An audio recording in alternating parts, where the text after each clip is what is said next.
All right, folks, welcome to another episode of the East to West Hunts podcast. Today we are doing our elk hunt recap. So we are going to be talking to Darin, if you remember from last week's episode, about going out on the first Western or first elk hunt for him. Now we're recapping this hunt because we're coming back from our elk hunt, our Western hunt here. I had a deer tag, so I guess I can't call it an elk hunt for myself. And then we also have a special guest on the episode today, Mr. Kent here from the First Gen Hunter podcast. And this was not your first Western hunt, but your first elk hunt. That's right. So my goal today is really just recapping the hunt. We're going to talk about different points and processes throughout the experience for you guys. But Darin, let's tee you up first, man, because you're really the one recapping, I think, from last week. But what were your initial impressions and reactions for, not even necessarily even getting to the first day of hunting, but you get into the state, we get into the hotel, you're looking at the mountains, and then we kind of get into the first potential area that we might hunt. Like, what are your first thoughts coming in your mind of this hunt now? Yeah, I mean, I think excited. Okay. For sure, definitely excited. It's all kind of came to fruition, all the planning, the prep, the drive. We're finally here. We're about to do this. Super exciting moment. Get base camp set up, and then we head up the mountain, and then it's like, wow, all right. This is steep. It's steeper than I thought that it was gonna be. And I prepared physically for this and exercised, and more than I would normally. But then quickly realized that wasn't enough. The sheer amount of you factor in the fitness necessary, the endurance necessary, climbing, so the muscular strength and the muscular fitness needed, and then you factor in the elevation and the altitude. It's a massive force to be reckoned with for sure. Yep. I definitely did more exercising than I would have normally to prepare for this, and realized really quickly that it wasn't enough. Right. That's fair. I think that catches a lot of people off guard. But I don't know that that's necessarily, even if you looked at the mountain, I don't know that that's really a reality until you start stepping foot on it. Yeah. What about you, Kent? First time in the mountains. Well, so I did, as Alex mentioned, I've hunted out west before, and it was in northwest Montana, which, to Alex's point, you don't really know what you're up against until you step foot on the mountain. And out there, it feels like, man, these mountains are huge, they're so high up and everything. But where we were was basically twice that. Yeah. And I did not have any problems with my breathing. I was great with hiking, and I wasn't like sucking air or anything like that. But I was definitely feeling some of the effects on my digestive system from the elevation. Specifically, if I had caffeine. Yeah, I remember you noticing that. It would make me feel really nauseated, like I was going to throw up. Definitely had to hit the dude wipes a few times. The dude wipes. Dude That's wipes awesome. for the win, man. Oh man, everybody has dude wipes. Let's go around. But I mean, it was that was something I was not really expecting. I was thinking it'd be pretty much just fine. Yeah. But it definitely impacted me in that way. So it was like one of those things that you just kind of have to adjust to on the fly. And I was worried it was going to really negatively impact my hunt, because there was one day in particular where we hiked out real early in the morning and I was just feeling super sick. Yeah.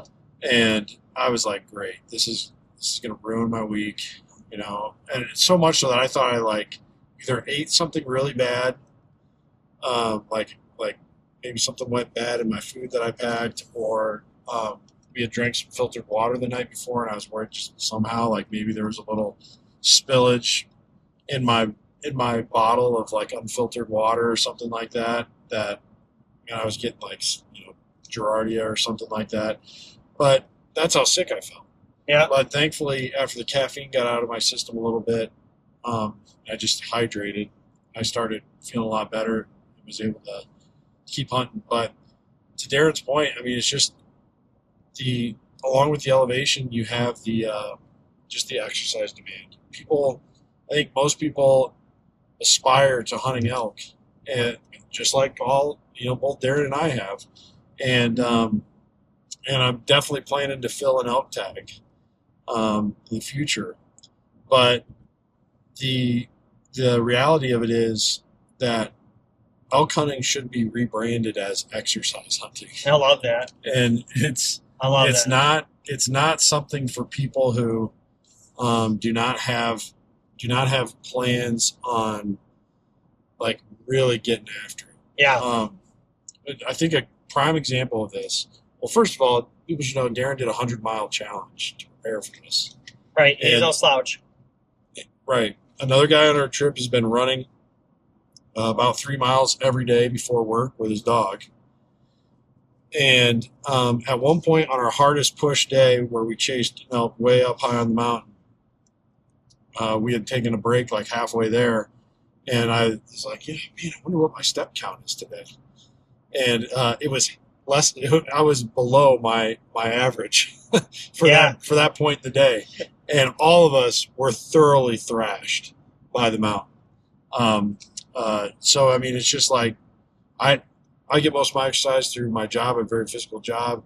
These other guys were working out, and the mountain still demanded more, than even those things prepared us for. So it's a big, but I also think too that you can't ever expect to exercise enough to where elk hunting becomes easy. Like it's never going to be that. Unless you emulate it all the time, right. And even then, I mean, it's just a struggle. Like some things are just hard to do, and elk hunting is one of the hardest things I've ever done.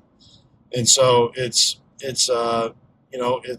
something that I think people need to take that seriously when they're wanting to plan on hunting elk. Yeah, I know, because Darin was talking about that. I think yesterday he was saying like, dude, I feel like you emphasize fitness, but like you really should emphasize fitness. And I'm like, well, I don't want to terrify you, right? Yeah, but like you got to freaking work out. Oh, yeah. And you got to take it seriously, because it's just you can't emulate it, especially coming from flatland. But like you really got to put your body through like an endurance test. Yes. So I think that's a big one. A big part of it is just mental toughness too. I mean, it is, isn't it, an emotional roller coaster? It is, absolutely. I mean, when we saw, I don't want to give too much away because it'll be. Yeah, we'll talk for sure about it. Well, when you look at some of that stuff, you're like, yeah, if you want to kill something, you're probably going to have to go over there. Well, I know. And it's like... I know. I remember the first day, I was like, all right, well, I'm looking over here. And you guys were like, that's that one? That one, you sure? Not the one 5,000 feet below? Oh, yeah, it's so funny. But yeah, so I love that. And I think you're exactly spot on. I remember feeling like that on a bear hunt. This was years back. And I had lifted a lot. I felt super strong. I was like, I feel great. And elevation was like half of what it is here. Kind of like what you were talking about in Montana.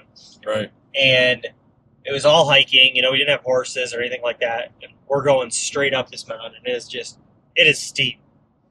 And I remember like my pack was not that heavy because it wasn't a camp out style. Like we had a spot. Sure. We had a main base camp. Let's put it that way. We would hike out. But I was so exhausted and tired, and my heart rate was skyrocketing. And I was like, I'm never going to do that again. Right. And I totally changed the way that I was training, because I was like, dude, you could be super strong, but that doesn't mean anything. Right. When it comes to the mountain, Yeah.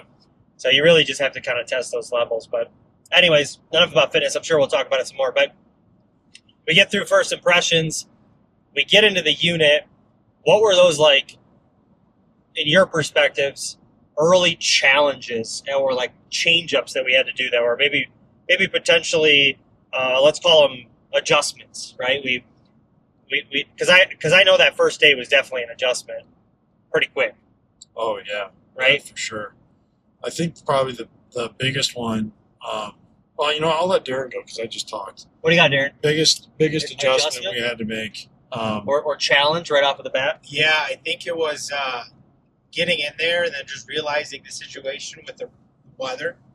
It being warmer than we had anticipated. I mean, it was like 70. Darin and I were It was joking. like We're 70. Dude, we were prepared not to freeze to death. Yeah. It was 70 degrees.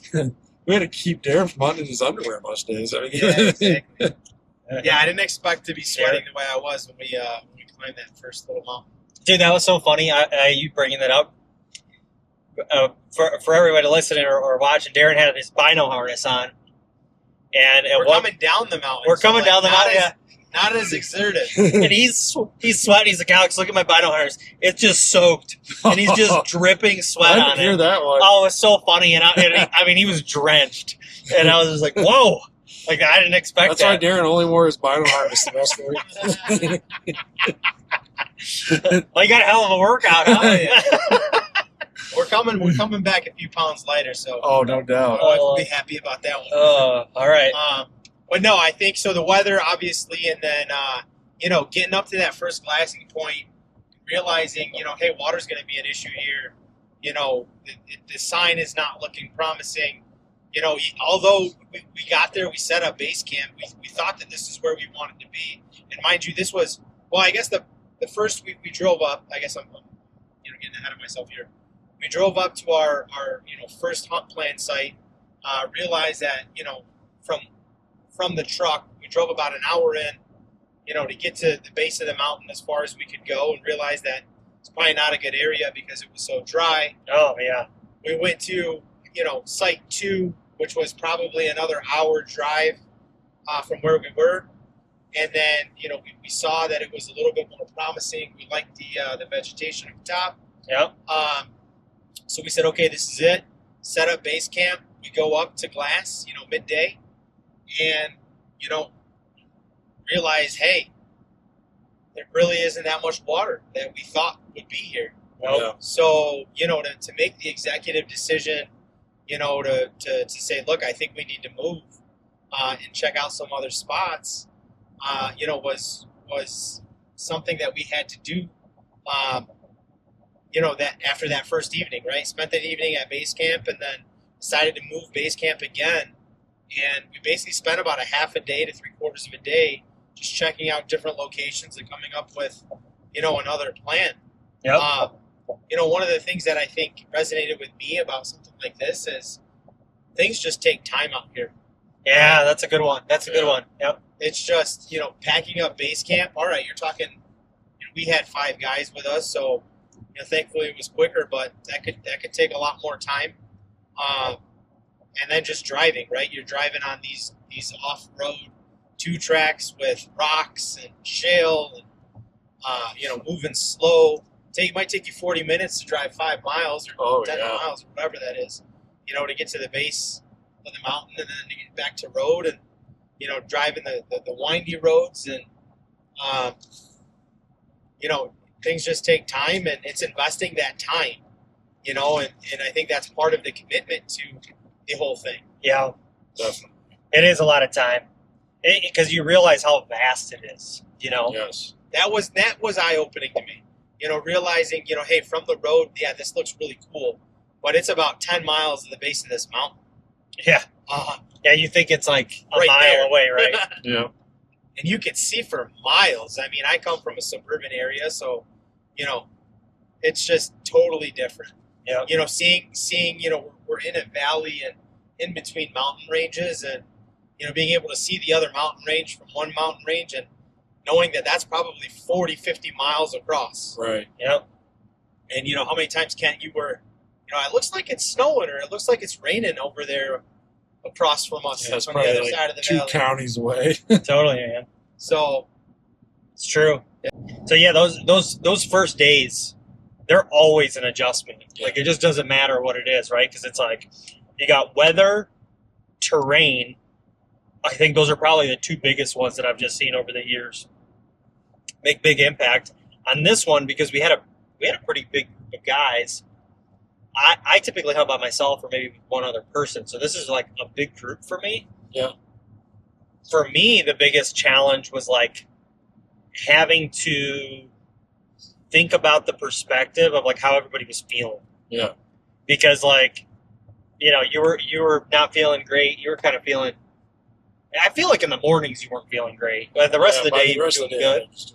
And then, you know, other folks were like really kind of tired, and then, you know, you got the perspective of the mountain. All that dynamic kind of plays a role too. And then that first day, you know, for everybody, you know, watching and listening, like we had 5 areas on the hunt.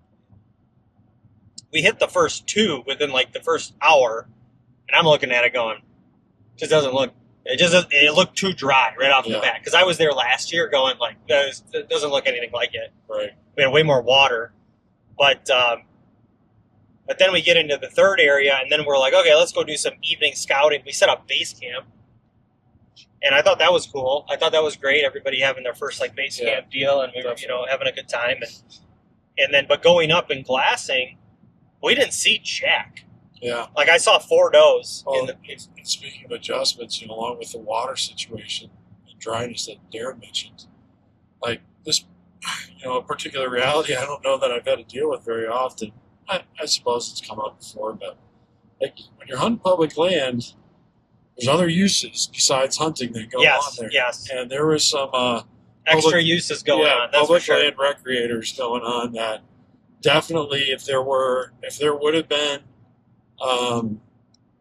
elk in that area, they weren't there. They would have been disturbed by what these people were doing. So, yeah, even if water was not the situation, I definitely would have been like, we got to get the hell out of here. Yep. Yep. And there was no way to know that. No. You know? No, you can't. And every time you thought they were done, they'd come back for more. So it was like thoroughly, there's no water there, and therefore no elk, but also there's all this other recreation going on, and rather loud recreation. Yeah, I thought so. Yeah, definitely would have impacted stuff. But you know, I feel fully confident that we did the right decision moving that quickly. Yeah. We got off that point, and I was like, I think we got to move, guys. Yeah. And then we were gone into the next spot. Right. So we technically pivoted for a full day to get into a better location to find more elk. Yes. And more deer, right? Because I wanted to see deer, and seeing 4 does was not that productive in my opinion. Right. So anyways, Darin, you talked about gear in the last episode. I am curious, out of all the stuff that you bought, what were like your really surprising things that maybe you didn't use, or maybe you didn't get what you thought out of it, and then what were the things that were like, man, like eye-opening, great use of this stuff? Yeah, good question. The gators. Gators, okay. Gators are just something that wasn't even a concept to me before this. Didn't really understand the use of them. But I bought them and they came in handy. I mean, we hiked 14 miles, and just the protection from the sand getting in the boot, getting debris in your boot. Those were clutch. The boots that I bought, the Crispies, I mean, those were amazing. Yeah. Even though, they almost felt like ski boots when I first put them on. That was the first pair of hunting boots that I've ever put on. And did they feel different in the mountains? Yes, they did. They felt normal in the mountains, Alex. That was the weird part. Yeah. They felt almost, as if I was, heel up, front toes down. Yep. When walking on flat ground, but they felt normal walking in the mountains. And just the ankle support and everything. I mean, the $400 that, I spent on those boots, totally worth it. The Gators, I wasn't happy with the pants that I bought. They were just a little baggy. But I think, the big part is, buying the gear is one thing, but testing the gear out, being comfortable with the gear is another. Otherwise, you're going to waste a lot of time just playing around with it. The puffies, must have. Yeah, Darin and I lived in those yesterday. Yeah, down puffies are the jam, man. You can't not have them. Didn't use the rain gear, but understand the concept of the rain gear.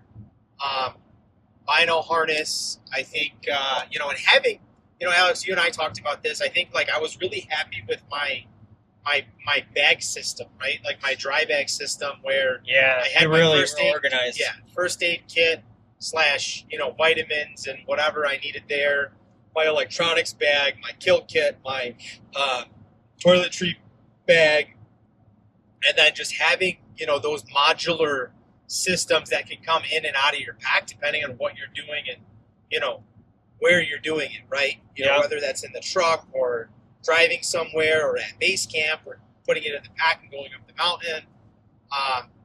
And really just having that system was super helpful. But gear, I think, realized real quick that you get what you pay for. I had It's true. a 15-degree,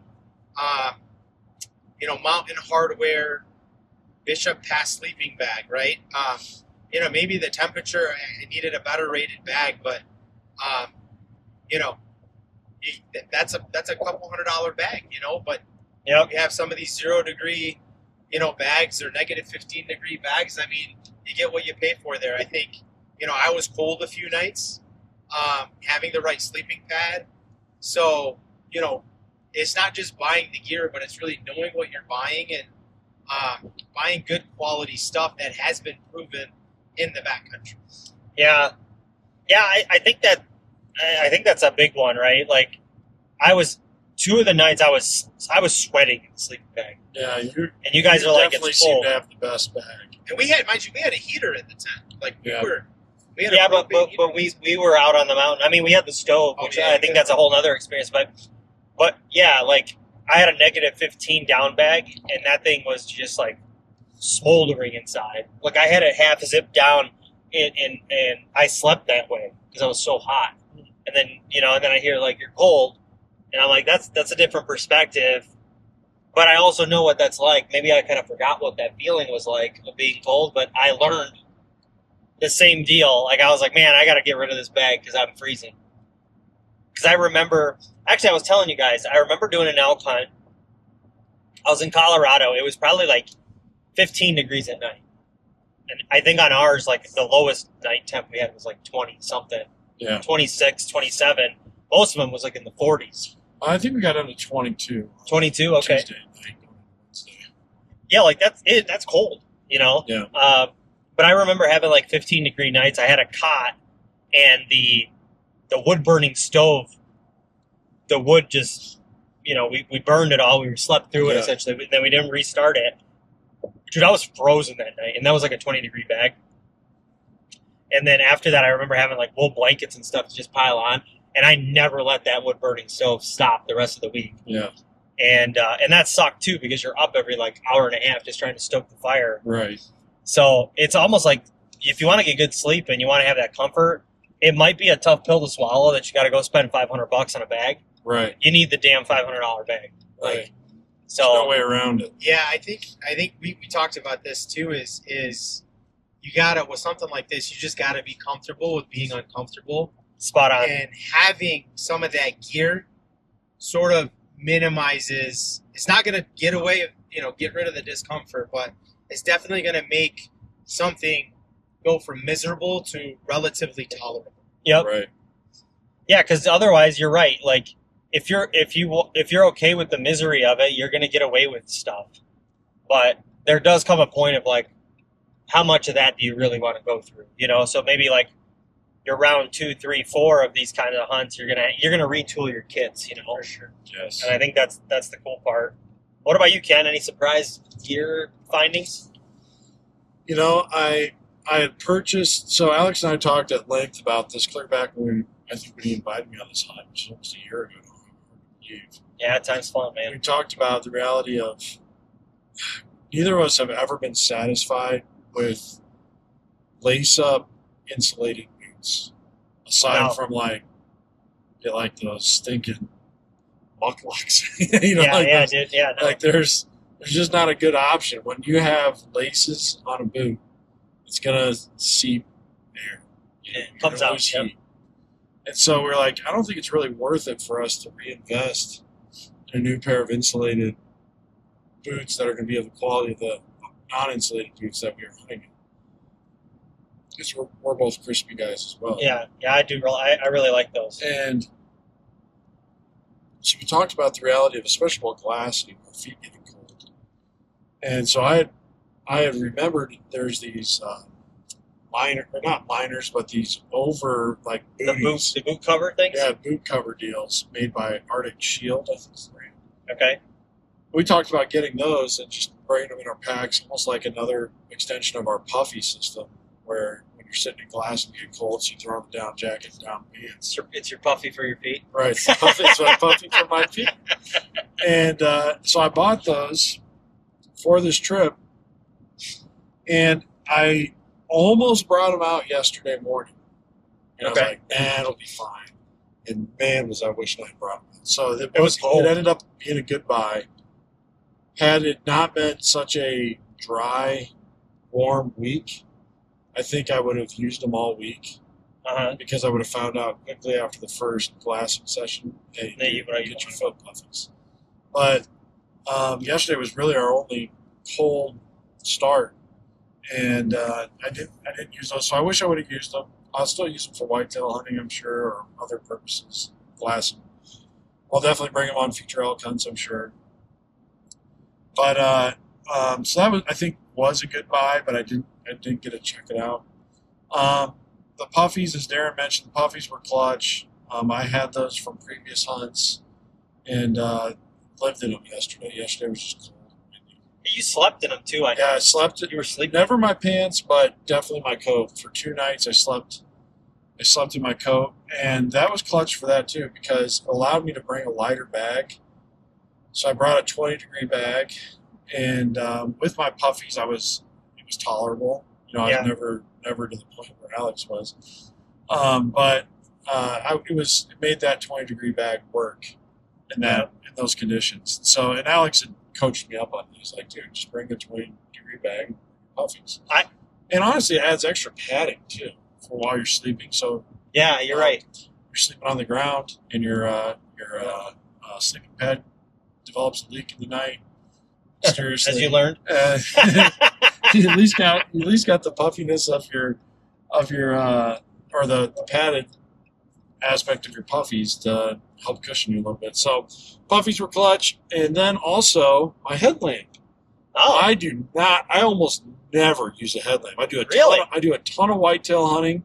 I think that headlamps have made hunters soft in a lot of ways.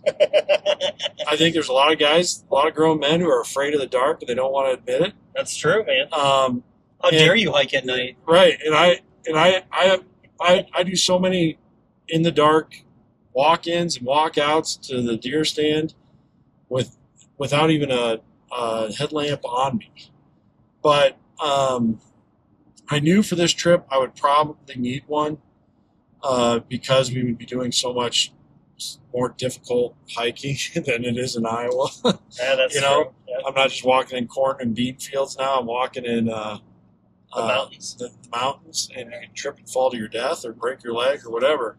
So I got one literally last minute. I think it came in the mail the day before we left. Oh, okay. So you didn't even get to play around with it. No, and but I did some reading on it. Alex taught me well. Always do your research on your products before you buy. And so I read this really good article on this guy had done like a 2024 gear test on the current best options for headlamps. And I didn't want a rechargeable option simply because I didn't want to use up my battery banks on my headlamp. I wanted to save that for my cell phone because it's just a more important tool. It's got your OnX on it. Yeah. It's got your emergency contact stuff. It's just like it's a clutch thing, right? So you need that. So I wanted something that could use just regular old AAAs. And I wanted something that had a long burn life on it. And that thing provided both of those. And it was the Petzl Actic. Okay. Can you recharge that one or no? You can get a rechargeable pack for it if you want. So it does. So are they like rechargeable batteries? No, it's a little pack. It's a little battery pack that you can buy for like $30. Interesting. And okay. so it does have that option. But never had to change my batteries. It was burning a little dim by the end of the week. But it was definitely a must-have for any nighttime walking, just because the terrain. We were in some pretty rough country. I mean, there was a lot of Yeah. A lot of rocks to trip and slip on or roll under you. And you just need to be careful where you're stepping. And also had the red light feature on it, which I think is important. When you're walking through a game-rich environment, you don't want to spook everything with your white lights. Well, it's two things. You bringing that up, because I know I was talking about everybody have your red light deal. I don't like giving away my position to other hunters. Yes, that too. Yeah. I don't like it, and I've always watched, like, you see it, especially at night. I've been on the mountain and you watch the other hunters turn on their white light, and you're like, oh, I know where they were. Yeah. I know where they are, right? You immediately see that, and you're like, let me take mental note. I'm not going to give away my position or where I'm at. So that red light, like, it's just not as visible, and animals can't see it. I kind of view it as a trail camera thing. Some people use a white, like the old white flash trail cameras. Yep. How many pictures do you see where a buck is looking directly at that camera? 100%. Yep. Red light flashes, or they call them infrared flashes. It still can happen for sure. You can still see a red light, but it's not the same. as visible. It's and not definitely not at distance. Yeah. So, I think the red light feature was really important too. But yeah, that was probably my biggest new ad, and then my puffies were an old good ad, and then another clutch thing was my Black Ovis Merino bases. Okay. It was perfect for this weather. It was a lot of sweat this week. Yeah, a lot of sweating, and there were times when I just hiked in my base layer top. I peeled off all my other top layers, and that thing would dry quickly. It wasn't good, and it was great at night for keeping me warm while I was sleeping. So those I could not recommend enough. Also, the antimicrobial factor on merino base layers cannot be understated. They didn't stink. Right. We went 5 days without a shower or something like that. Yep. And man, none of them. I never at once dude, get me away from that guy. Yeah. He reeks. That didn't happen. So. Well, that's good. Yeah. Yeah. Good for all of us too. Yes. Right. Yes. Amen. I will say this too. I think just to chime in here, Kent. One of the things that pops in my head is, when we had our calls leading up to this hunt, you can get so consumed with the gear, and whether or not to bring it or not to bring it. I realized that some of the things that I brought that I really didn't drag along with me, because weight is important. It really is. It is. Kent, you and I were talking, about those Arctic shields, right? Those boots. Yeah. Those things sat in my bin, back by the truck. Yep. And that was 12 extra ounces to bring in. Yep. We could have used them yesterday. Yep. Right? But, or my camp chair, right? My 18-ounce camp chair. That's 18 ounces, that. Versus a 2-ounce glassing pad. Yep. We sat, for quite a bit yesterday on a little glassing pad on a ridge. Yeah. And that worked out fine. Saved myself 16 ounces. That's a pound, man. It's a pound. Yep. So, weight, being a weight weenie is real, and it's really important. Oh, yeah. It can mean the difference in harvesting an animal. It really can. Yeah, it adds up, man. I think, honestly, for me, I focused a lot on the gear. And obviously this is my first Western hunt. A lot of the gear was new purchase to me. But if I were to recommend to anybody, obviously you got to have the right gear. But focus on the base part of your gear, getting to, a reasonable weight. But the exercise and the fitness piece should be top on the list. Yes. Before anything else. Yep. Yeah, one thing that Darin and I talked about that he wished he would have brought that was actually clutch for me were the sock liners. Yeah. Oh, yeah. The liners are game changers. Yes. I walked away with quite a few more blisters than usual. Yeah. And I thought for sure after we did our most difficult day, which I think we were around, we did a ton of elevation. 9 miles? It was probably a 9-mile day. Yeah. And Darin did a 14-mile day with not as much elevation, but still a 14-mile day. Darin's feet had a lot of blisters. I thought for sure when you said you had all those blisters, Darin, I was dreading pulling my socks off. Yeah. Because my feet were hurt. Oh. And they were sore? They were very sore. And I was like, man, my feet are going to be wrecked. And in fact, I even thought about not taking them off because I was like, if I don't know I got all these blisters, then I'm just going to be able to walk like I am now. Yep. Hurts, you know. But I I pulled off my socks, and my Smart Wool liners did the thing. I mean, Yep. no blisters. I had a few like little kind of hot spots, but no blisters. And so I don't think it can be like that. To me, is you have to have it if you're going to be doing some. Well, and those are not a big like, weight, right? And they're no. on your feet, so it's Right. not like a. Yeah, it's not going on your back. It's not Yeah. like really weighing you down. It's just a great ad. So I agree with that. I think for me, there's some goats over there, by the way. oh yeah, See them just lounging. it's one of the best. By the way, I want to interject. That's one of the best parts of doing a Western hunt is you get to see stuff you don't get to see. Oh yeah, it's so much fun. Like, oh, there's bighorn sheep, and there's there's saw a ton of goats, and bighorn sheep this we morning. did. Yeah. I mean, there was a ton. It was a Mule lot of fun. deer. Oh, all Yeah, so I think I think on the gear component, right? Because every time you go out, you really can find your system. I think that's awesome. But some things always either are new or maybe you didn't have the same exposure as last time. For me, I would have actually I almost did this because when I was looking at the temperatures before we came out for the hunt, it was way warmer than what I expected. And I realized, like, okay, there's only going to be like 1 inch of snow at the mountain peak. Like, it's relatively warm. Kind of not sure what to expect. 10-day forecast said we're going to have like 40s and 50s. Pretty nice. Yeah. But if I could go back in time, I would have not brought that bag. I had a negative 15-degree bag.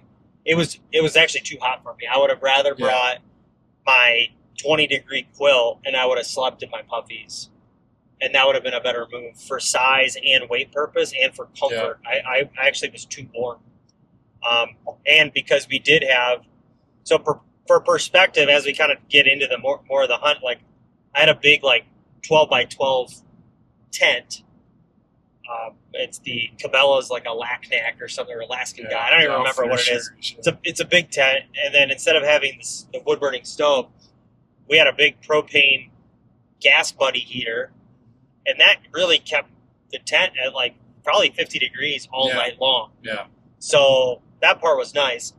And then at one point, I think it was like our second night or our third night, I can't remember, but we ended up, Kent, myself, and Jim, who's not here, but one of the other guys on the hunt, we ended up going off and doing a spike camp, and we had a Seek Outside Red Cliff with a stove. Yeah. That stove was ripping. Oh, that was so nice. That was honestly probably my best night of sleep. Yeah. I slept like a tank, too. It was great. You know, and floorless shelter, too. Yeah. So it was just cool, too. Like, that was there were a couple things about this trip where I felt like I got the full experience of a backcountry hunt. And that was one of them. Was it? Was when we did our spike camp and using that red cliff and stove. That was just fun. So I thought it was fun. But that goes into my other piece of gear that I was kind of surprised on. So Seek Outside is they're floorless shelters, but they do now sell bottoms that you can kind of like clip in. Mm-hmm. And I didn't do that. I ended up going to I bought like a couple cheapo 5x7 tarps. Yeah, the old classic blue tarp. The blue tarp, because they actually, for weight-wise, they were way less weight, and I didn't feel bad about them at all. Yeah. But we ended up having 2 of those tarps in the bottom of that tent, and that was awesome. Yeah, like they were awesome for like, I think I spent $8 on them. Yeah, yeah. So that was probably my like favorite thing. That was the buy of the trip right there, man. Just like it was extra weight, but it was actually half of the weight of what we would have had. Yeah, and we distributed it in between 3 people, right? Because like Jim had the tent, I think you had the stovepipe. Yeah. Or I had the stovepipe. We had the tarp. I don't know. We mixed it up. You had the stove. I had the pipe and the saw, and there you go. Jim had the tent. Yep. And then I had the spotter. Yep. So we kind of like split weight in between us, which I think is smart to do if you have partners. Don't all pack the same stuff. Like nobody needs 3 stoves to do the same thing. Boil water. Right. Nobody needs 3 separate tents. Just share one. Yeah. Nobody needs 3 different spotters. Right. Just use one, So Yeah, that was a good learning. Like when you say it's a learning thing, it helps get your brain thinking in the right direction. yeah, For the future, like, oh, the future when I do a hunt like this, I need to think, hey, we don't need 3 stones. We only need 1. totally. Hey, oh yeah, that's gonna kind of not be fun to carry that big spike thing up there. Oh, we got 3 people. Let's break down the pack and Yeah. distribute that one. That was a good learning process too. One thing I want to add to the gear thing though, Alex, I was pretty envious of those of you with front loading packs. Mine is a top load only pack. I have a zipper on the side where I can reach into the main compartment and try and grab something. But I would argue that zipper, although I'm glad it's there, it's slightly better than useless because the way stuff gets packed in there. I'm trying to picture yours right now because you have that Kuiu pack. Yep. And I know you have It's the older version of a Darin's pack. Is yours front loaded though? No, his Mine's capable. both. Yep, it's both. Is it okay? Got a horseshoe zipper. Yep, and my guess okay. is that's why Kuiu updated that, is because that front load helps you pack your pack so much more organized than having to jam things down from the top and try to fit them into spots. Watching you guys just set stuff into your pack was that to me. If you're looking for a new pack, find a pack that's got the front loading feature on it. Yeah, I didn't think about that at all. I think that was a major advantage to packing your guys' packs versus mine. Mine felt like an overloaded duffel bag. You know what I mean? With how the weight, like just how the space was used. For sure. No, that's awesome. Yeah, totally. I would have never thought about that. The nice thing about Kuiu too is I can buy that bag. Yeah, Put it on my everything's frame. modular. Yeah, Yeah. for sure. So, for everybody, so we had our first day. We got into an area. We moved around. We got into another area. We ended up setting up base camp. We ended up moving. Go to a third area. Yep. We ended up setting up base camp there, which that was like, honestly, that was probably the best overall camp we had. That was a really good location. Yes. Right by the river. Yep. We had water. It was cool. We Yeah. were in between 2 huge rock formations. Yeah. It was amazing. So it was we super were like dark. in this little tiny pass. Yeah, it was awesome. So we kind of had everything we needed there. Especially, I thought the shade was vital. Yeah. So you're not cooking in your On stove. the white noise, I mean, we're all men in our mid to late 30s, so there's a lot of snoring going on at base Yes. camp. And Yes. I think Not that, me. But these guys, yes. let me just say, everybody snored at some point. That was good. That but, was awesome. The white noise of that rushing river in the background was just awesome. I mean, that really added to that. And it added the element, and then there were so many aspens around there. And the aspens this time of year are just gorgeous. Those bright yellow leaves everywhere. I mean, Yep. just it was a beautiful campsite, and our other spike camp, same deal. We were by a river. Right by a river, yeah. And those are 2 other important parts. We were desperate for water on this trip. Gotta have water. In fact, I would argue that That was the key component. we could have probably stayed a little longer on this hunt, but the water factor was such a limiting factor. You basically had to pack all your water in wherever you went. All these goats again. Oh Like yeah, 30 of them. There's probably another 30 over Or here. antelope up here. I'd love to see them. Yeah, sorry to steer the conversation there. That's what it's all about, right? It's about the critters, and we love chasing them. So, but no, the water was such a limiting factor. But having those 2 camps right by water, just like got that out of your mind. Yeah, it really did. But even still, the water was a major limit for us. In fact, we should probably get to this meat and potatoes part. Right? Meat and potatoes, huh? Yeah, let's talk about that. So, where do you guys feel like the meat and potatoes was for you? Darren, where was your meat and potatoes? Darren, go first. What do you mean meat and potatoes? Well, like, what was the most actionable part, right? The climax of your hunt. Yeah, where was it? Because not everybody had the same experiences with animals. So, I had an epiphany when we were hiking that 14-mile day in this relatively flat-ish area. where we were sitting down, we had hiked 7 miles to get to. And there were elk in this area too, like known elk. Yeah. There's no elk in this area. We sat down trying to glass for miles to look for these elk. We're already 7 miles in, and I really questioned what the F am I doing here? Literally that was my epiphany. You want to talk about climax of the hunt, right? And then it kind of all just started hitting me. I'm taking time away from work. My wife and 3 kids are back at home. Like, what the F am I doing here? I just hiked 7 miles, basically just got my butt kicked on the mountain, just reality setting in, right? And, I think at that point I had a revelation of, but this is what it's about. Yeah. We come from, we live in a society where it's just instant gratification all the time. And we wanted that. I wanted that. My experience hunting to that point had been whitetail and turkey, guided relative, right? Where we're paying for access. We know there's deer. We know where they're coming out, all this good stuff, right? Yep.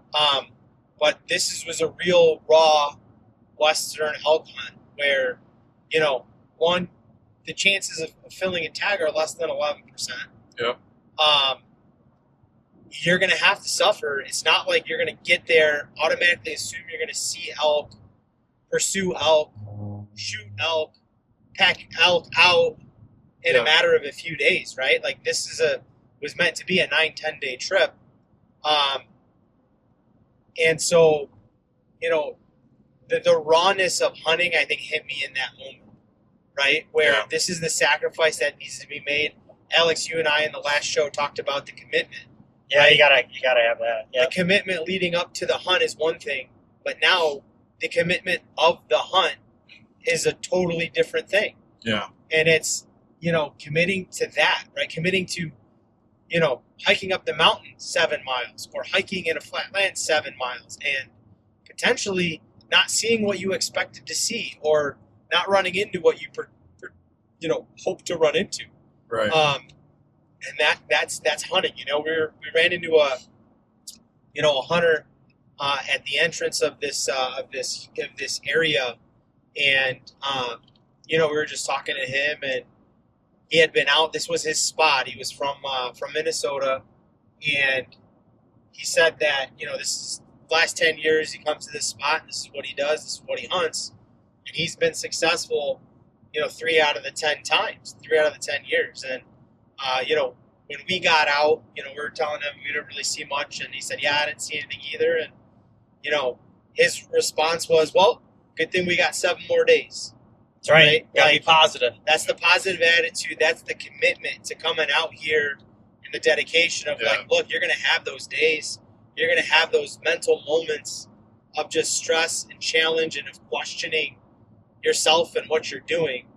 But I think it's just that steady forward progress, right? And it's checking things off the box and running things through your head. And I don't know, that was my moment. I think after that moment, because I think I had such high hopes of running into elk in that area, and just it not happening was just it was a down moment.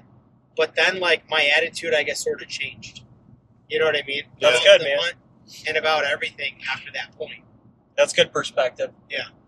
You got to have that, though. I know we talked about this in camp, and I referenced it a lot because I really want, I want that to be a realistic thing because I know it's so mental. Yeah. If you're positive and, you really feel like things are going to happen, or you're negative and you just think things suck. Yeah, they're both true. Well, here, let me put it to you this perception way. is reality. If you're a negative-minded person, why the heck are you going on a hunt where you have a 90% chance of failure? Yeah. But why the heck would you do that? So if you're that mindset, get your mind right before you go on an elk hunt. Yeah. Go on an elk hunt if you believe that I'm going to be that 10% that's going to fill a tag. But I feel like that that happens to everybody, right? Yeah. Like, and I'm talking, really for viewers and listeners, like if you haven't gone on one of these hunts, like they're an emotional roller coaster. Yeah, absolutely. Because you're going to go up the mountain, you're going to bust your butt, Yep. and then you're going to be like, man, this sucks. Oh, I'm so sore. There's no elk or whatever, You're gonna whatever. You're going to ask yourself the questions that Darin talked about. Yeah. What am I doing here? Yep. Elk here. You're going to question everything you do, and then if you allow that to negatively impact you, Yep. your hunt's toast. Yep. You're out. It's absolutely toast. And I'll jump to my meat and potatoes here, and because I think it'll probably go to yours. We got into this third area, and then we decided, hey, we're going to hunt this lower area to get to this trail that's going to lead up into the mountains. Yep. We saw a ton of sign. Tons. It was fresh, right? It was great. We had, I had a deer tag. These guys had elk tags, so we kind of like hit both because we saw fresh bull tracks, we saw fresh buck tracks, Yep. the whole deal. And we ended up getting to the end of this trailhead kind of a deal. We ended up camping over there, and the next morning we head up in elevation. We didn't go up the whole mountain, but we got to a pretty good vantage point. And we were sitting there, and all I was thinking was like, there gotta be animals here. It just, based on the look, the map, everything I was glassing, Yeah. like it looked like it should be great. Yep. It was very easy to sit there for 3 hours and to be like, there is nothing on here. This sucks. Everything's bad, right? And then I remember we were sitting next to each other. You weren't even feeling great, so I was worried about you. I was still feeling really sick. Yeah, Kent was telling me, he's like, man, I don't feel good, dude. And then he ends up like starting to feel a little bit better. Jim goes to walk around to go find some other trails and footprints and whatever the deal is, and I'm staring at this one part of this mountain peak, and I'm just like, clear. I'm like, there has got to be an elk there. Yeah. And sure as heck, you sit down, I was like, dude, there's a bull right there. Yep. Right? And that bull gave me about a 5-minute view. Yep. He came out, he clearly was bedded. He came out to feed in this little opening for literally a couple minutes. I went to go grab my spotter to go put the phone scope on him, and he was already behind another brush, and then he bedded down like 5 minutes later. I got to see him for about 5 seconds. And then the whole thing is like, all right, well now, do I want to go after him? Yeah. Because that's a hell of a ride up there. Yeah, it was like, it's one of those things where you're looking at it, like, that's impossible. Like, that is, that someone would have, you said, how did you say it? You said somebody would have to be out of their right mind to go after that. And Jim and I are like, oh boy. Well, I say that because I've been up there, and I know people look at me and are like, dude, you're nuts. Yep. But you got to be nuts if you're going to go after it, because that's the difference of killing something or not, And that's what you're there for, right? You're there to push yourself. You can't be reckless. Yep. But you gotta be willing to exceed your comfort. Yeah.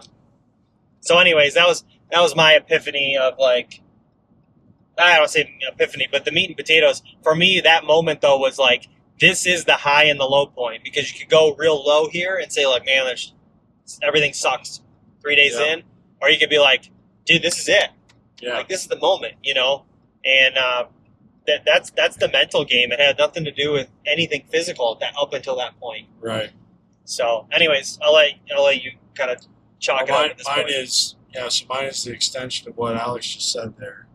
So Alex glassed that elk up, and he had stepped out into a wide enough clearing that as soon as Alex said he saw it, I pulled up my binos to where he was looking, and I saw him right away too. It was confirmed. And I actually went to get Alex a spotter while he held his view on that elk, so I wouldn't lose it. And by the time I got back, he'd already entered that brush again. And then I think all Alex could see was his butt. Look at his butt for 5 minutes. Yeah, and then he bedded down and disappeared out of sight. So we knew there was a bull finally. And I will say too, we had talked to some guys in town about and just other hunters that we came across at trailheads and stuff. And I was like, oh, I don't know of anybody who kills them way up on the mountains. They're all killed, over in this area, on private land, that kind of thing. So, we were in there like with not great expectations after hearing that kind of report from the locals and other hunters. But as Alex said, it just looked too good on the map for there not to be elk there. So when seeing that elk just felt so good that, like, dude, we did something that even a lot of locals are saying they can't do. They're saying that this can't be done, and it felt good that, hey, we just did this. You know, like we spotted an elk at the top of the mountain, and so that then led into, well, now that we know there's an elk here, and it's a bull because we had bull tags. Yep. Are we going to go for it?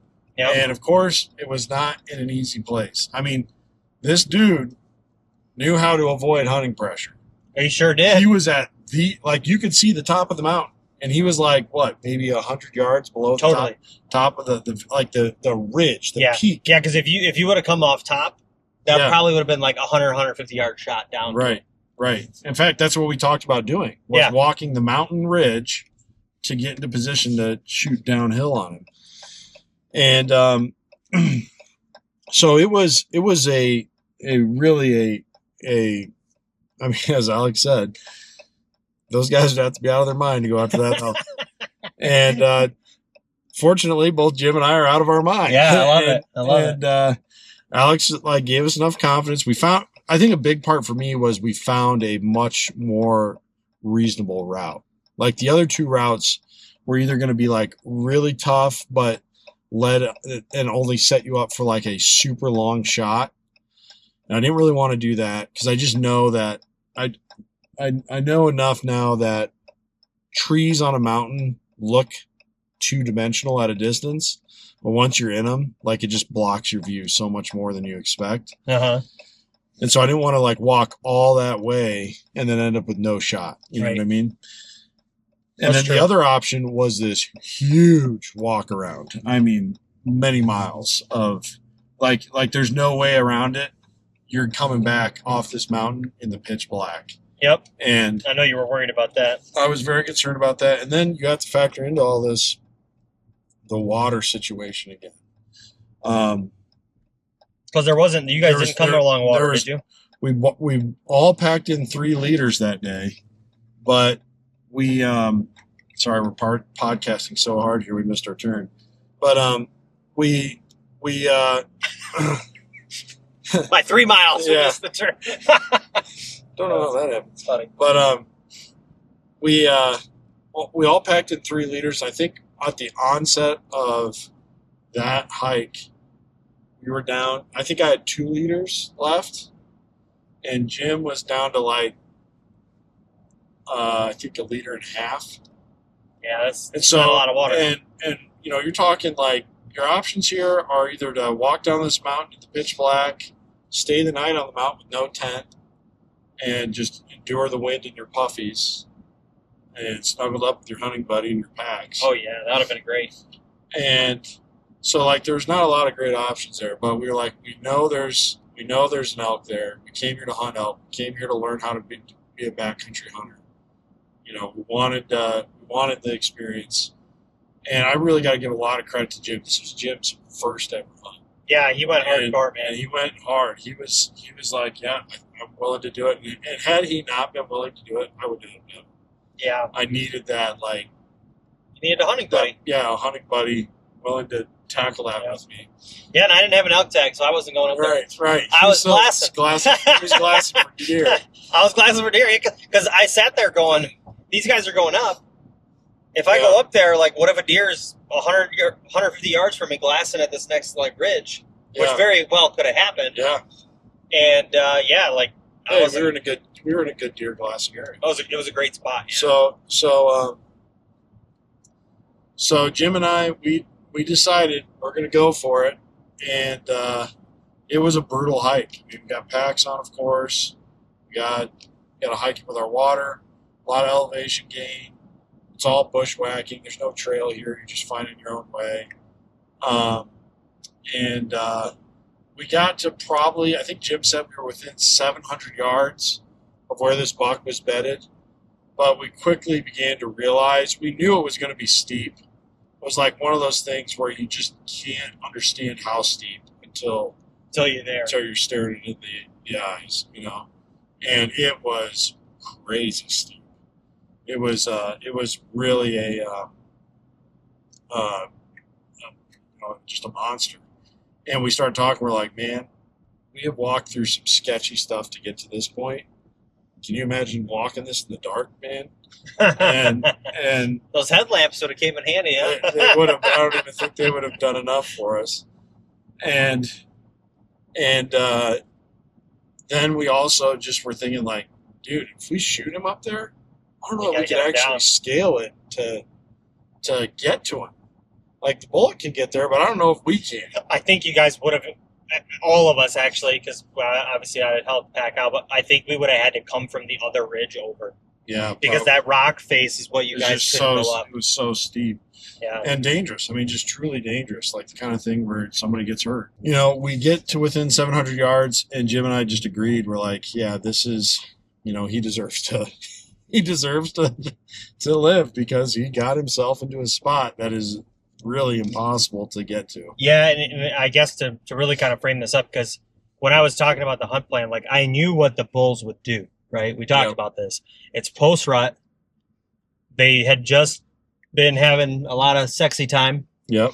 They're exhausted, and they want to get the hell away from everybody. So what are they going to do? They're not going to be hanging out with the broad group. Right. They're going to get themselves in a hole the hell away from everybody. Yep. That bull did exactly what he should have done. He was away from everybody. He was in a secluded area where he had water, cover, food. Because water identified, like on the map, the water's probably like 400 or 500 yards from him. Yep. And he would never be seen going through that thick brush to get water. Yep. He probably is never leaving that side of the mountain until the next notable time that he needs to. So, which is going to be snowfall, really. Yeah. So yeah, he was in a crazy spot. Yep. And that's to the T what he should have done. That's why it was like, there should be an out there. Right. So there he was, and it's, I don't know, that part's cool, but it's tough because you literally did all the effort and you still couldn't get to him. Right. But at the same time, I mean, I've learned enough now that hunting isn't just about filling the tag. That's not the only way to measure success. Yes, it's the primary way we measure success, and it should be. Yep. At some point, you have to start filling tags if you're improving as a hunter. Yep. But I pushed myself in such a way that I never have before. And this is, this was not my first rodeo as far as hiking in the mountains. I grew up backpacking in southwest Montana with my dad, doing some trout fishing. And like I said, I've done the bear hunt in northwest Montana with Alex a couple years ago. But this was a whole new level of really challenge. Pushing yourself, just walking off into the unknown, no trail. Who know? Jim and I did not come across any other boot tracks, so no one else had been there at any time recent. Certainly areas that no doubt people have been hunting for thousands of years, but it was like a whole new experience for both of us to have to take on, and I'm just glad I did it. And so that was definitely like the pinnacle point of the hunt for me.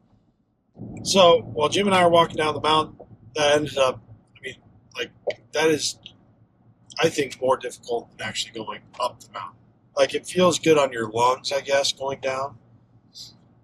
Like, your cardio is definitely not near as strenuous going down as it is going up, but everything else hurts way more.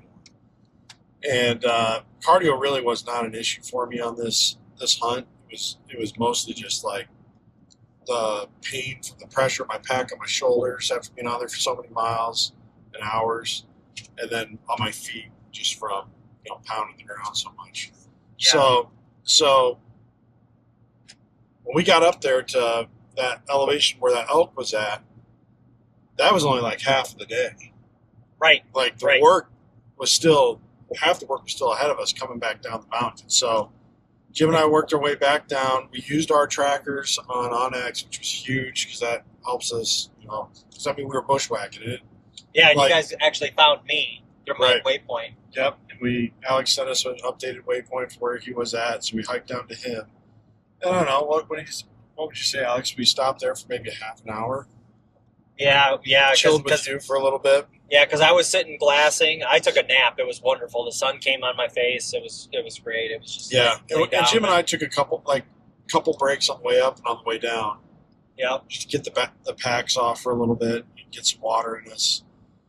And so we made our way back to Alex finally, chilled for like 30 minutes.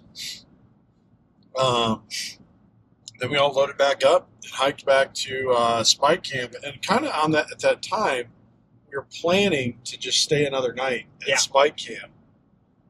And but we wanted to go out and hunt kind of that sign that we found on the way into setting up Spike Camp.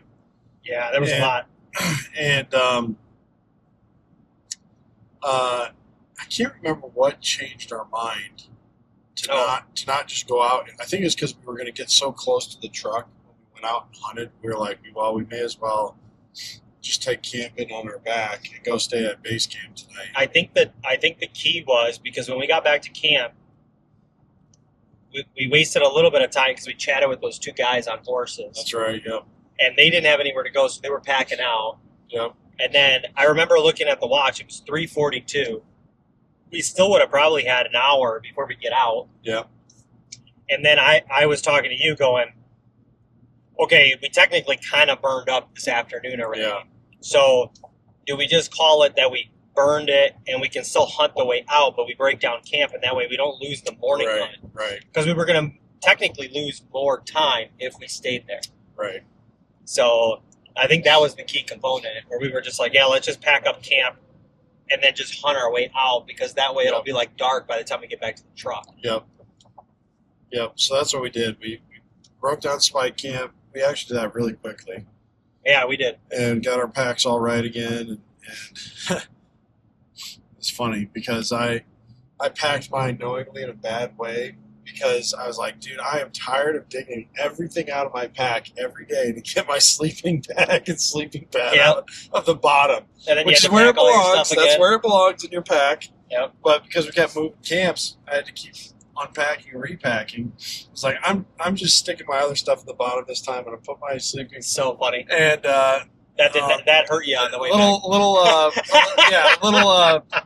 Little what did you say here? Foreshadowing. Yeah. It ended up not working out, and I just suffered from having a poorly packed pack.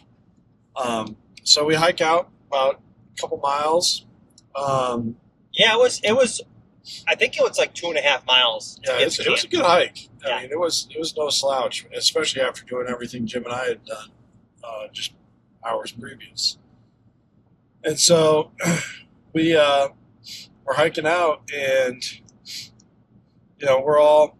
Jim and Alex carried their guns. I was confident the elk would be out of this area by this point in the day that we were hiking out. So I knew my pack was going to be a monster enough. Yeah. I didn't want to be shrugging a gun back up on my shoulder over and over again. So I just strapped my gun to my pack. But Jim and Alex carried the rifles. I wanted it accessible. I think Jim eventually joined me too. And strapping his his rifle to his back. Yeah, because he kept saying, "How do you take this off?" Like it kept falling off, so he ended up like cinching it with that strap that holds his shoulder straps together. But so Alex, though he was, and truthfully, it was probably the best opportunity. The most likelihood someone was going to get something on the way out was for Alex. 100%. There was just way more deer hanging around there than there were elk. So we're all kind of scouting. I'm walking pretty fast. So I'm wanting to get back to the truck. I'm done with this pack, And Alex like, don't walk too fast. We're still hunting. I'm like, okay, yeah, you're right. I need to not spook stuff. You're walking fast, and the other thing is like we're gonna run into deer, and Kent's in front of me, and then I'm not gonna be able to shoot the deer because I'm not gonna be able to shoot because you're in front. Way. So, anyways, I try slowing down. And I think I still end up walking a little bit in front of you at that point. You were at least like 10 feet in front of me. Yeah, and thankfully, I hadn't lost my game eye. Yeah, you were still on. Yep. And we run into, I don't know, how many would you say? It was like 6 or 7 deer. At least. I bet it was closer to 10. And mind you, we had not seen one buck on public land the entire time. Every single buck. We're talking a couple giants. Yeah, we saw everything on private in like somebody's backyard. Yeah, how many did you count in that 1 yard, Darin? In 5 or 6. The one where they all just kept poking their heads out of the tall grass. There had to have been 6 or 7. Yeah, I mean, just bonkers how many deer were on people's yards, and so this was the first buck that we had seen, as Alex said. Yeah. So so I spot this little herd of deer and I spot a buck. Then I'll let Alex tell the story from there. Yeah. Well, so you stop. So that got me on edge. So I stop. They're like, "There's deer," and I see. I'll do my best to describe it, but it's like you got a tree and then another tree with a little bit of an opening, and then that opening was probably like 20 yards. And smack dab in the middle is this dead tree with like what you would see in like a Halloween movie almost. And all I can see is the 2 does, and you're just like, there's a buck in there. Yep. I have no idea what kind of buck at this point. And I'm looking. I had taken my rifle at this point. I'm looking through my scope. Yep. And all I see in the crosshairs is these does. I was like, oh, dude, they're only does. You're like, no, there's a buck behind him. And then you're like, go behind me. So I end up going behind you. And I got down onto like one knee. Yep. And I go around you at that point. And finally I see the buck. Yep. And it's a 2x2, nothing crazy. Yep. But that is the only buck we've seen. So at this point, I'm like, only the biggest. It was the biggest and the only one. And I'm like, there was one other buck behind him. But I didn't even see him. Okay. I didn't even see him until after I shot the buck. So at that point, I got my crosshairs on. I'm looking, and I realize putting the butt of my stock on my shoulder strap was horrible because one, your eye relief was jacked up. My eye relief was jacked up, and then the other thing is like it does cause you to be more unstable because it's further off of your body. It's like slipping. So I just throw my pack off at that point, and that was honestly that was kind of a tough decision because I was like, if I take my pack off, maybe it'll freak them out. Yeah. It luckily didn't. They just stood there, and that buck actually took a few more steps in the right direction. Yeah. And I'm just like sitting there watching. Finally, I just let it rip because I had a perfect shot. I hit him right between. I hit him in the lungs. I mean, I blew out his lungs. Yeah. And I saw him jump. I bet you got some heart too. I think I did, but he went really. He went 100 yards probably. Yeah. So then, we basically tracked him instantly, right? Yeah, we find him. And he actually hit himself pretty good where he died. Yeah, he did. It's like in the bottom of these 2 trees in some brush. And he ran a good, 100 yards maybe. 75 to 100 yards for sure. Because we tracked him and there was just large gushes of blood all over the place.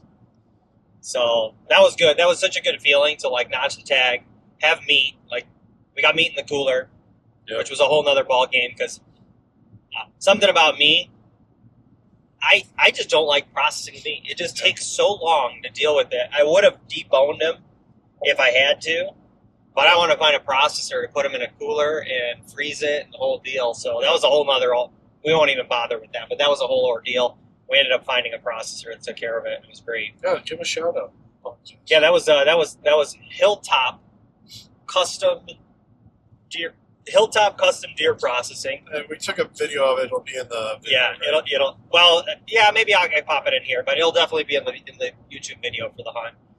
But awesome service, and he got it done in a day. Yeah, and we talked to 9 different processors, and none of them would take any animals. They were like, "We're booked for 3 weeks, or we're full." Yeah. Call this other processor, and I just kept calling everybody. Nobody would take them, and then this guy picks up. And he's like, "Yep." Yeah, and he was busy. There was truck after truck after truck there, and he still took us in and did it. That was a hard worker. It was awesome. Yeah, so shout out to his name. I think his name was Brian. Okay. But shout out to him. I would definitely go back there. I would go out of my way to go go hunter back there. too. Yes, yeah, he shared some good stories and stuff. But that was awesome. Great feeling. And while I definitely had in my mind having a bigger buck, the reality set in that we weren't seeing any bucks on public. They were all in the neighborhoods and the ranches. So good deal there. But yeah, that pretty much summarized that day because we got back. We went back to base camp. Yep. And then the next day we needed a recovery because by the end of the pack out, it was usually a 9+ mile day for Jim You and Jim. And then Darin did 14 miles the day before. Or the same day, he did 14 miles. Oh, yes, that yes, day. the same day. Well, he probably ended up closer to 15 miles. Yeah, him and Cornelius did John for sure. Yep. So it was a super brutal day for everybody, and we needed a morning to recover. So we recovered that morning, slept in a little bit, rested, got some good food in us, went back out and hunted those areas where we found all that fresh elk sign. Yeah, the next 2 days, and I glassed.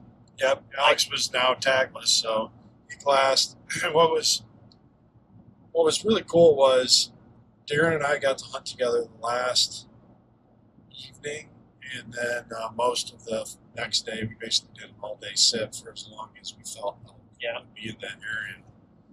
And I had a lot of fun.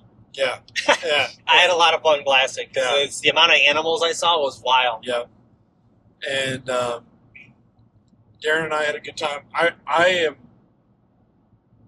fairly, well, let me put it this way. Darin and I are both 90% sure we heard a bugle.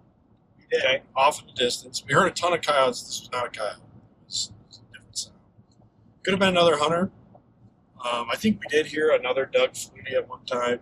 For sure. Where somebody was using bugling too. But I think this was a real bugle. Not in our area, just off in the distance. Yeah. But then there was this point where we were set up on some really good sign, and we heard some heavy footsteps, like horse steps. Yeah, probably just passed you by a few hundred, not even a few hundred yards. Probably real close. And this is my first elk hunt, but I've hunted whitetails a million times. I've seen whitetails do all manner of things. I know what the sound of an antler on a tree branch sounds like. Yeah. I'm telling you, I heard the antler on a tree. The sound of an antler on a tree branch within 100 yards of Darin and me. And you do hear it. I always tell you. Elk are going. Yeah, and it wasn't like I thought he was like rubbing his antlers in the tree. I think it was so thick through there that he was breaking stuff. Yeah, hitting his antlers in the tree. But I think Darin and I came really close to getting a shot on an elk, but it was so thick in there, it was really hard to see. We ended up relocating about an hour after that, just to make sure. Like it's that hard thing to know when you're hunting like that. Do we get up and move and try and get into a better vantage point, or do we expect that he's going to come walking by us? What do we expect here? And so we instead waited and hoped to present a shot. And that didn't happen, and so we ended up moving probably a couple hundred yards away from there to a better vantage point. That was the other part, is we set up in the dark. Yeah, you did, yeah. And so we're just looking at waypoints on the map where we marked fresh sign. And so we relocated to this awesome, I'd go back there. It was such a good vantage point. And there was more fresh sign that we found through there, and some more like fairly fresh sign. But in the end, no elks. No elk damaged. No elk. No, they were not harmed. I did find, so that night that you guys sat out, I probably saw at least 200 elk. They were all on private. Yeah. And then the morning that was just becoming more of a problem as the season went on. Yeah, they kept going more and more into as the hunting pressure picked up. I think the bulls that were really high were just staying really high, and bulls that were down lower, they were all with the cows down low, which isn't normal, but with such a big group, they were all interspersed because I could see bulls into the grouping through my spotter. Yeah. And they were they were calm as could be on private, just sitting there. And I saw a bunch of pronghorn. I saw mule deer.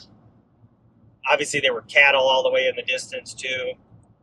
And then that next morning when you guys went out in the dark, right at daylight, I saw probably like 20 elk. Wow, yeah. And they were on private. And then about an hour later, I saw that group where they were in the tree line. They ended up on a ranch, but they met up with a larger group. And that other group must have been behind like a little ridge because I didn't see them. But then I'd never seen that many elk before. They were like single file line, just walking together. And they had to be like 300 plus elk. I mean, it was wild. And that was a sight to see. I watched for probably a good hour and a half while you guys were hunting. Yep. So that really kind of gave the indication they were not coming back through that spot. They would have had to have been coming off the mountain to you guys because they weren't going to come back off a private to you. So it is what it is. I mean, you can't say there weren't elk there. They just weren't. They weren't within a couple miles of where you guys were sitting, but they were there. I mean, there were a ton of them. Yeah. So, Yeah. good spot, not the right place at the right time. Let's call it that. If you Yeah. think about it. So. Yeah. But yeah. Overall, though, fantastic trip. We just felt privileged to be able to go out there and share camp with you guys. I had a blast. So, what, Darin? Any last final words here as we kind of close this bad boy down? This wasn't my last elk hunt. Well, that's good. I'm glad. I'll tell you that. I think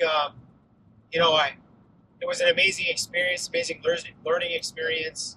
I mean, thank you to you, Alex, to the hunt plan and all that went into this and the planning and the base, setting up the base camp and providing all that related gear. Learned a ton about hunting, learned a ton about myself, and some takeaways I think for me going home is making sure I continue to exercise, continue to get in shape and stay in shape, shed some weight,